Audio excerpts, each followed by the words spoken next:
자, 제가 예전에 한번 제 최장원인 저의 자산을 갖다가 포트폴리오 제 자산을 갖다가 한번 이걸 갖다가 공개를 한 적이 있어요. 제 전 자산과 총 자산과 그리고 거기서 부채와 순자산에 대해서 그 부채 비율에 대해 가지고 제 자산을 갖다 공개를 한 적이 있어요. 자, 그 공개를 한 이유가 뭐냐면 사기를 쳐먹기 좋다는 것을 여러분들 회계 장부나 포트폴리오를 이렇게 금융사기들이 만들고자 하면 쉽게 만들 수가 있어요. 자, 제 무형자산을 빵원 처리를 했어요. 자, 빵원 처리를 하면 어떻게 해요? 나중에 그걸 빵원으로나 1달러로 해서 팔 수가 있어. 그런 일들이 발생을 해요, 실질적으로. 주식시장만 아니라 자산운용사들고 흔하게 일어나요, 그게. 자, 그거를 제가 설명하기 위해서 먼저 제 포트폴리오, 제 자산, 총자산과 순자산, 부채, 포트폴리오를 갖다가 공개를 한 거예요. 거기서 보면 내가 빼먹고자 하면 이게 무형자산 같은 건 쉽게 빼돌릴 수 있어요. 왜? 빵원 처리를 했기 때문에. 너무 간단하죠?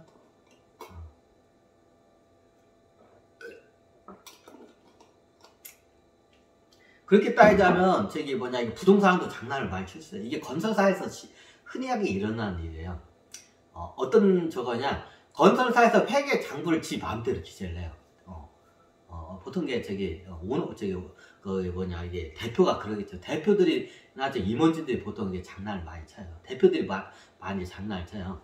특히 건설회사 지금 PF가 많이 적었는데 다 피똥 싸고 있어요, 건설회사들이. 자, 어떻게 했냐? 예를 들어서 건설회사에 어느 땅이 있어. 땅을 갖다가 예전에 겁나게 싸게 사놨어. 어떤 건설회사에서. 뻘밭이었어. 그냥 지름탕 밭이었는데, 나중에 거기를 갖다 매립을 해가지고, 하니까, 예전에 평당 살 때, 예를 들어서 한 10,000원 주고 샀어, 한 평에. 한 평에 10,000원 주고 샀어. 10,000원 주고. 근데 딱 10년 지나니까 그 땅 값이 어떻게 돼요? 나중에 하니까, 가치가 오니까요? 100만원까지 올라요. 그럼 건설사에서는 보통 이게 우리나라의 재벌회사들이 건설회사를 다 끼고 있는 이유가예요. 제일 빼먹기가 쉬운 저거예요. 그러면 회계장부에다가 보통 이런 땅 같은 거를 싸게 사놔요. 굉장히 싸요. 그럼 그 회계장부에 처음 살 때는 그렇게 기재를 해. 평당 10,000원에 산 걸로. 예전에 강남에 있는 뻘밭이 있어. 갈대밭을 갖다가 평당 1,000원에 샀어. 자, 옛날 강남 정확하게 흔하게 있었던 일이에요. 자, 옛날 강남에 보면 뻘밭도 갈대밭이 있어요. 거기로는 땅으로도 안 쳐졌어요. 그거 어떻게 해요? 그 당시에 1,000원도 안 됐어요. 그냥 1,000원이라 할게요. 한 평당 1,000원에 사놨어요, 건설회사가. 자, 어떻게 여러분들의 자산을 갖다가 빼돌리는지, 그걸 다 이게 해본 거예요. 건설회사에서 이게 여러 경우를 하나 설명해요. 건설회사 애들의 땅을 갈대밭을 샀어. 평당 1,000원도 안 돼. 그냥 1,000원으로 하겠습니다. 장부상 1,000원에 사고, 회계장부상 1,000원에 딱 기재가 됐어요. 가치가. 그 회사의 그 회계장부상. 평당 1,000원으로. 그게 10,000평이 될 수 있고, 1,000,000평이 될 수 있고, 1,000,000평이 될 수 있어요. 그냥 평당 1,000원으로 계산하겠습니다. 평당 1,000원으로 해가지고 샀어요. 그리고 장부에 정확히 기재를 그렇게 했어요. 그러면 어떻게 돼요? 이 자산은 한 평에 1,000원으로 기재가 되겠죠, 회계장부에. 근데 땅이 나중에 이게 되니까 강남에 갈대밭이 아파트 붐이 일어나니까 거기를 매립을 해서 아파트를 올리게 되면 지금 그런 데 겁나게 많아요. 지금 잘 보시면. 나중에 아파트가 나중에 하니까 땅값이 얼마요? 100만원까지 뛰었어. 한 평에 100만원. 자, 1,000원짜리가 100만원까지 뛰었어. 몇 배가 뛰었나요? 1,000배가 뛰었죠. 자, 한 평에 1,000원 주고 산 게 얼마까지 올랐어요? 100만원까지 올랐어요. 예전에 실제로 있었던 일이에요. 우리나라에서. 우리나라 건설사에서 다 이거 안 해먹은 건설사 없을 거야, 아마 이게. 비슷하게 다 해먹었어. 건설사들이 많이 이걸 갖다가 일부러 그걸 갖다가 회사 돈을 횡령하는 방법 중에 하나예요. 이제 이걸 갖다가 나중에 재단에서도 이걸 갖다가 써먹고, 재단 돈을 빼버리는 돈을 용도로 예전에 한 번 터졌죠. 위안부 할머니 재단, 부동산으로 해가지고, 재단 이사장이 재단 부동산을 빼돌리는 것도 한 번 나왔었죠, 예전에. 이게 다 여기서 배운 거야. 자, 어떤 형식으로 이게 지금 금융사기를 치는지 그 원리에 대해서 한번 설명을 드릴게요. 이게 정통 이렇게 보면 우리나라는 이제 부동산 같은 게 굉장히 밀접하기 때문에 특히 건설회사들이 많은데 부동산 관련 이게 무슨 그 금융상품들이 많아요. 이게 뭐냐 자산운용사 되는 그리고 금융과 채권 이게 주식을 이게 많이 이걸 섞어가지고 하는 상품들이 지금 많이 나와. 자, 이게 섞으면 어떻겠냐? 굉장히 복잡해져요. 차라리 이게 ETF나 펀드처럼 주식만 딱 하면 이게 딱 이게 투명하게 보여. 이게 어떻게 못해. 근데 부동산이라는 게 재밌는 게 뭐냐면 부동산은 속이기가 굉장히 쉬워요. 그러니까 여러분들이 투자하는 상품 중에 뭐 이런 상품들이 있을 거야. 요즘 많이 그런 거 많이 나와요. 이제 안전성과 고수익성을 하기 위해서 주식과 주식 상품, 채권 상품, 그리고 부동산 상품, 그리고 기타 등등 뭐 비트코인이나 뭐 무형자산 상품에다 투자하는 그 금융 상품들이 지금 많이 굉장히 쏟아져 나오세요. 이게 짬뽕이야. 막 이것저것 막 짬뽕 시킨 금융 상품들이 많이 나. 왜 그 짬뽕을 시키냐? 호구들 투자자들이나 그 감찰기관에서 그거를 갖다가 이게 눈치 못 채게 쉽게 말하면 사기 쳐먹기 좋게 하기 위해서 일부러 그런 상품을 얘네들이 내놓고 있어요. 지금. 이게 보면 굉장히 복잡하고 여러 가지 막 채권, 주식, 부동산, 뭐 무형자산, 뭐 비트코인 막 짬뽕 막 이것저것 짬뽕한 상품들이 겁나게 많이 나와요. 그러면 그런 상품은 굉장히 위험한 상품이에요. 고위험이니까 고수익은 아니에요. 고위험의 마이너스 수익 상품이에요. 사람들이 공식이라는 게 고위험이면 고수익이라고 다들 이게 공식처럼 머리에 박혀있는데 그렇지가 않아요. 자, 이 상품은 뭐예요?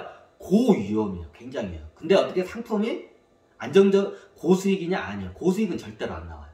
100% 장담해요. 고수익은 절대로 안 나요.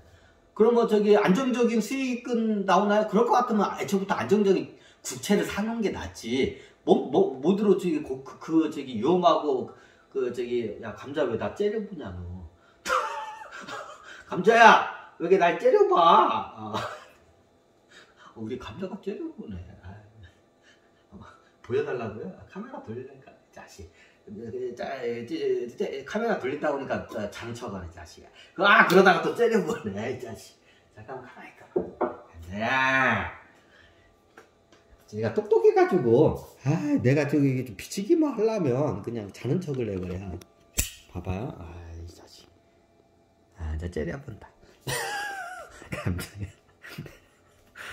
감자야 약간 째려봐봐. 이제 이게 순진한 척을 해 자식. 꼭 쟤는 감자는 내가 강의하려면 옆에서 그냥 방해를 붙이려고요. 째려보겠어.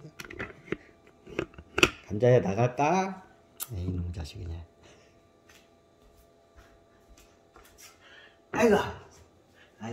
감자가 이게 보니까 이게 좀 조종을 당하는 것 같아. 세파들한테 애들이 귀신 들렸어 쉽게 말해서. 감자 잘못이 아니라 조종한 놈들 잘못이야. 우주의 법이 잘못됐어. 이게 조종 당한 놈이 죄를 다 덤탱이 씌어요. 그럼 거기서 이게 조종한 놈은 뒤에서 다 쏙 빠져나가고, 우주의 법을 고쳐야 한다. 제가 이거 항상 얘기를 하는데, 안 고쳐져.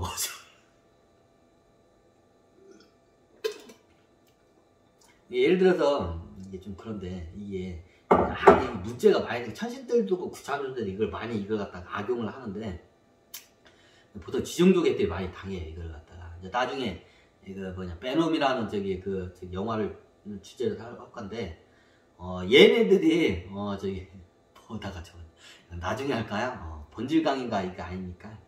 나중에 하겠다, 이거. 뭐다, 이제. 그죠? 부동산 같은 게, 그러면 그 사기꾼들은, 우주의 법에 위배가 안 돼요? 이게 우주의 법이 그래서 골 때 있다는 거예요.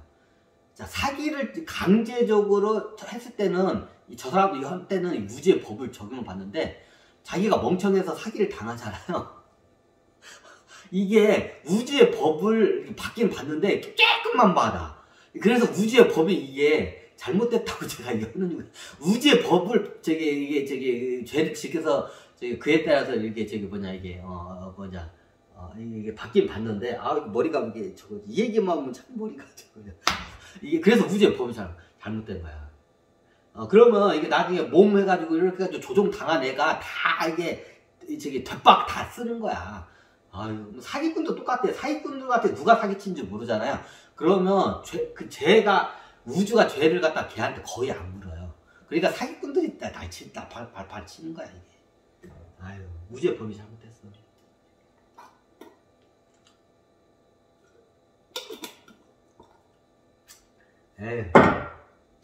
하여튼 그래요. 뭐 누구 말로는 우주의 법은 0.1mm 오차가 없다는데 제가 봤을 때는 오류점이 겁나 많아요. 그래서 우주의 법을 바꾸려고 제가 이렇게 노력을 해요. 우주의 법을 어떻게 바꾸냐고요? 전 우주의 법을 바꾸려면 어떻게 냐 이게 비슷해요. 이렇게 보면 우리 입법기관에서 법을 바꾸려면 국회의원들이 바꾸죠. 그 국회의원은 누가 뽑나요? 국민들이 뽑죠. 똑같아요. 온 만물을 깨워야 돼. 온 만물이 우주의 법을 같이 만들어내. 정확히 따지자면 온 만물이 다 온 만물. 이제 거기다 인간 10만 더 하면 아니고 온 만물. 뭐 0차원에서 9차원까지 온 만물이 같이 만들어내. 이제 한 표씩의 이제 권한이 있어. 누가 제일 그러면 많을까요? 0차원이 99.999%의 권한이 있어. 난 그쪽이 있으니까 아직 필터링이 안 돼 있으니까. 그래서 이게 0차원이 약간 이게 딸려. 이게 좀 멍청이 얘네들이.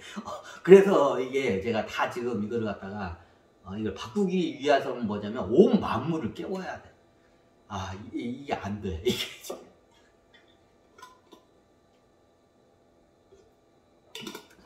그래서 온 만물을 깨우기 위해서 이런 여러분들하고 이제 실생활에 와닿는 이런 이제 사기꾼들이나 이런 데에서 호구되지 않는 방법, 이런 것에 대해서 이제 강의를 할 거예요. 지금 강의를 하고 있는 거예요. 자, 여기 본론적으로 다시 들어갈게요. 여기서 한번 끊고 가야 하나? 12분 됐구나.